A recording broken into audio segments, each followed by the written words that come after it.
香港嘅街坊如果想喺中山買啲環境靚、空氣好，而且睇埋一線江景嘅樓盤咧，不妨了解下呢個樓盤鴻基山水印象啊！咁我哋咧。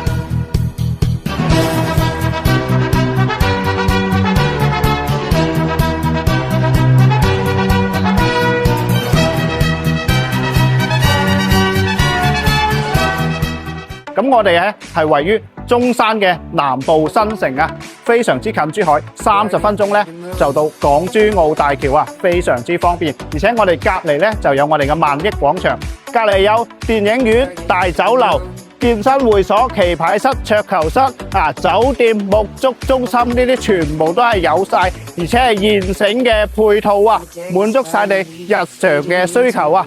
食飯、行街、購物，全部都係有晒現成嘅配套。咁我哋依家有一套115平方嘅江景4房啊，馬上上去睇睇。整個屋苑咧十分之舒服啊，園林綠化，環境十分之優美，而且我哋嘅樓咧已經係起好晒噶啦，樓間距咧十分之闊落嘅。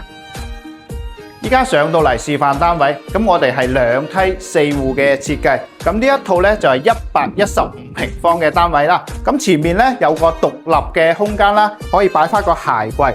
咁呢入到嚟咧，呢邊咧有一間房啊。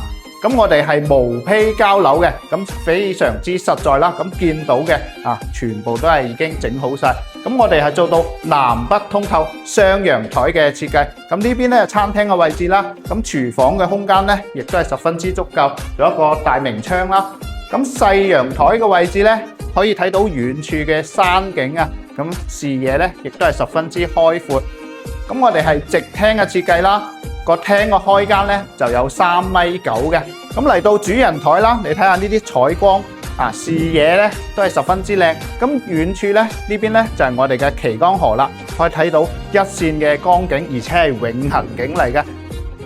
呢一套115平方做到4間房啊，咁每間房咧其實都係非常之方正嘅。咁我哋嘅交樓質量咧亦都係非常之好。咁呢邊咧就係一個乾濕分離嘅洗手間。咁呢個位置咧就係屬於一個陽台佈件，係贈送1半面積，咁可以做翻我哋嘅書房啦。咁主人房個位置咧做埋套間㗎，而且咧我哋有大飄窗呢個飄窗位咧都係贈送嘅，咁都係可以睇到我哋嘅江景㗎，視野都係十分之靚。咁呢一套咧115平方江景嘅4房大平層啊，有冇興趣嘅朋友評論區留言啦，發詳細資料俾你。